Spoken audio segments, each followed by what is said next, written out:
você tem aqui o protetor térmico. Esse protetor térmico ele deve suportar uma corrente máxima inferior ao LRA, porque se você colocar um protetor térmico superior a essa corrente aqui, o que vai acontecer?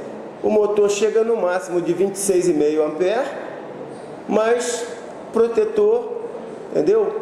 Protetor não desarma, então vai provocar um superaquecimento e a queima nas bobinas. Então, o protetor térmico ele é escolhido de acordo com a corrente elétrica do motor. Se você colocar o protetor inferior à capacidade elétrica desse motor, o que vai acontecer? Ele vai ficar desarmando. Se você colocar muito acima, ele não desarma. O protetor térmico ele é sempre instalado encostado no motor compressor. Para ele perceber o que? Ele vai perceber superaquecimento e uma sobrecorrente que houver no motor.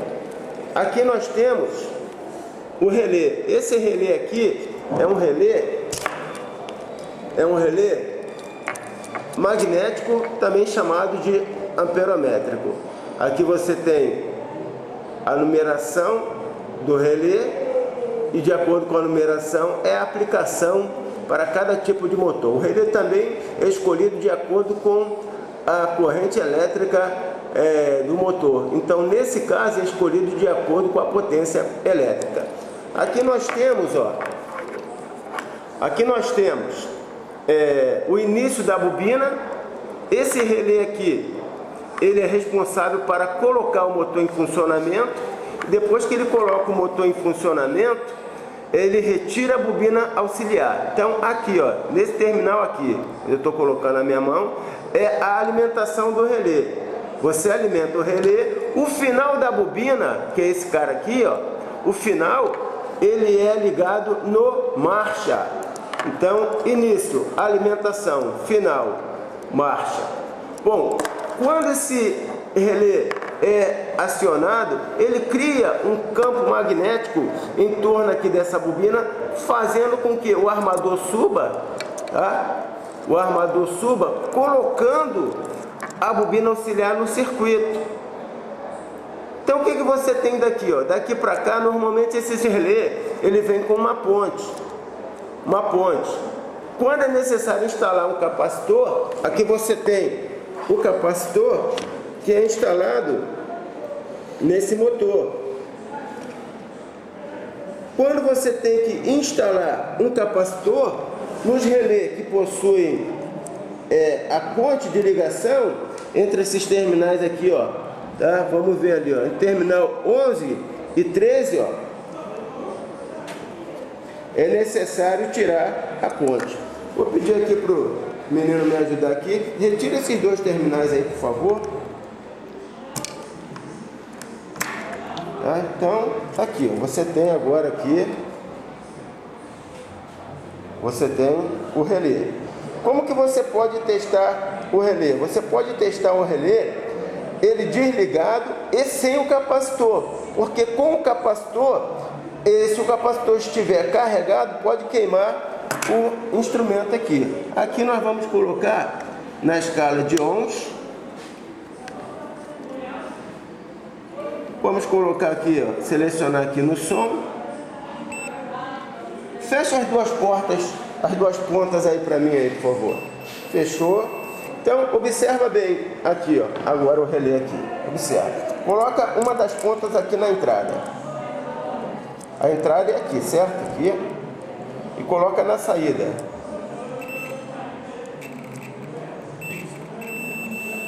Então você pode ver que está dando continuidade, porque é início e final da bobina. Agora, continua na entrada aqui, continua na entrada, aqui na entrada, tá? Firma bem, vou deixar na sua mão aí, tá?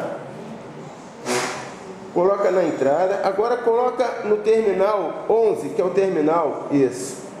Bom, ele não dá sinal, por quê? Não fechou o campo magnético. Para ele dar sinal, você tem que virar ele,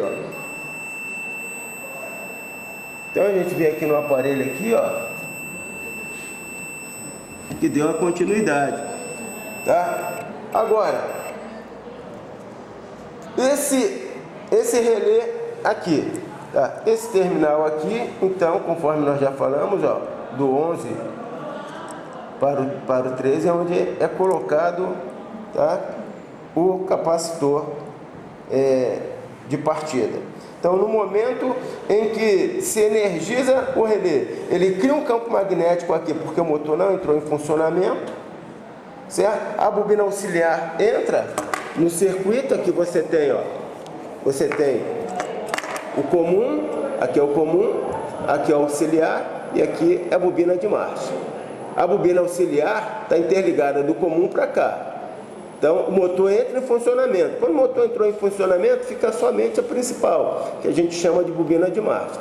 Então, só fica só essa bobina. Então, esse é um motor aplicado em freezer, geladeira, tá? Os motores para ar-condicionado, ele tem uma potência maior. Então, uma das formas também de a gente verificar, assim, de início, qual a diferença de terminais, é quando você olha para um motor desse aqui de baixa potência em relação do ar-condicionado, que o pino dele, tá, é cilíndrico, tá? Enquanto do ar-condicionado ele é retangular, para ter uma área maior de absorção da corrente elétrica. Então, nós temos aqui, finalizando, protetor térmico. Qual a função do protetor térmico? Proteger contra superaquecimento do motor, proteger contra uma sobrecarga elétrica, desligando através do aquecimento, desligando através da corrente elétrica que passa além do que ele pode suportar. E temos aqui o relé. Função do relé: colocar o motor compressor em funcionamento. Aqui, retirando a bobina auxiliar. Aqui nós temos a simbologia do relé amperométrico ou magnético de partida do motor compressor de geladeira.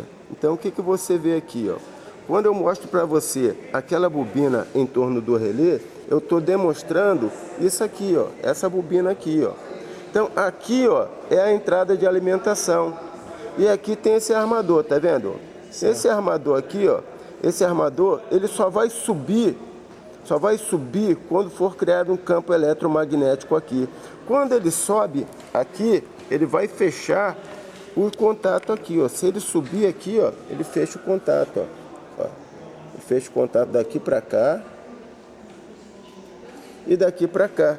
Aí coloca esse terminal aqui em funcionamento. Esse terminal aqui é quem? É o terminal da bobina auxiliar.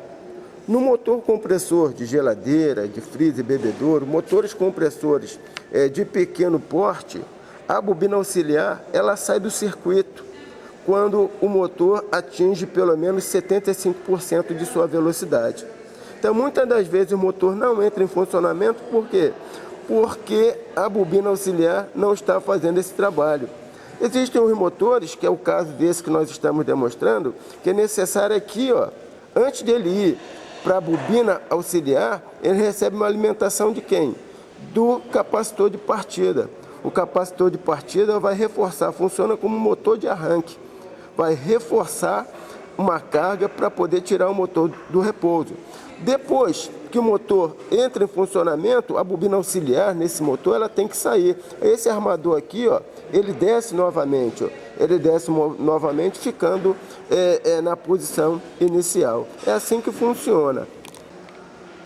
Temos aqui então a ligação do motor compressor. Temos aqui o relé, a representação do relé. L, a alimentação do relé, é onde vai ser conectado à entrada de energia elétrica. Pode ser fase ou pode ser neutro se for 127, pode ser fase se for 220.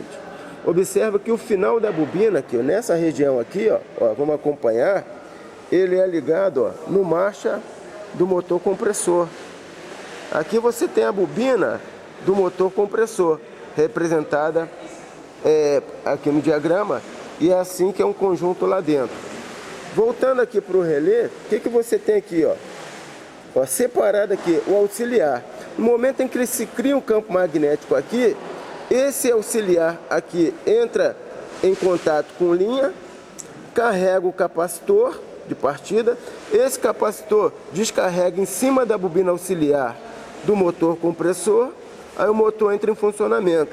Quando esse campo magnético aqui diminui, ele separa novamente, então o capacitor eletrolítico sai fora. O capacitor ele não pode ficar direto no circuito. Se ele ficar direto no circuito, nesse caso o capacitor eletrolítico, ele estoura. Por isso que quando você pegar um motor que esteja com o capacitor estourado, antes de você instalar um capacitor novo, verifique se esse relé não está com esses terminais aqui, ó, com esse armador aqui colado. Porque se tiver colado, se você não testar o relé, conforme você já viu na representação aí do filme aí, quando você colocar o capacitor, vai estourar novamente. Aqui nós temos a representação do motor compressor. Tá? Na outra lado da rede aqui, que pode ser a linha, pode ser o neutro, tanto faz. O que você tem aqui? Ó? Protetor térmico, que você já viu, PT, protetor térmico. Qual a finalidade do protetor térmico? É proteger o motor. Ele protege contra superaquecimento, ele protege contra sobrecarga. E o protetor térmico ele é escolhido de acordo com a potência do motor. Não coloque um protetor térmico com uma potência menor do que do motor compressor, nem coloque a mais. A menos, o motor, como você já viu, o motor vai ficar desligando intermitentemente, porque a corrente que vai passar pelo protetor térmico é maior do que ele suporta, então ele vai desligar. Não coloque um protetor térmico com uma potência superior ao do motor. Por quê? Senão o motor dá algum problema, sofre um superaquecimento, sofre uma sobrecorrente, não desarma e queima o motor. Então aqui o que você tem? Você tem a representação comum. Por que comum? Comum porque ele é comum às duas bobinas, ó. Bobina auxiliar e bobina principal ou de marcha. A bobina principal, no caso dos motores de baixa potência, como para-freezer, bebedouro, refresqueiras, entre outros, a bobina auxiliar, ela sai do circuito, ficando só a permanente. Já no ar-condicionado, a bobina auxiliar, ela permanece no circuito. Espero que vocês tenham entendido aí essa informação que nós estamos passando para você nesse exato momento.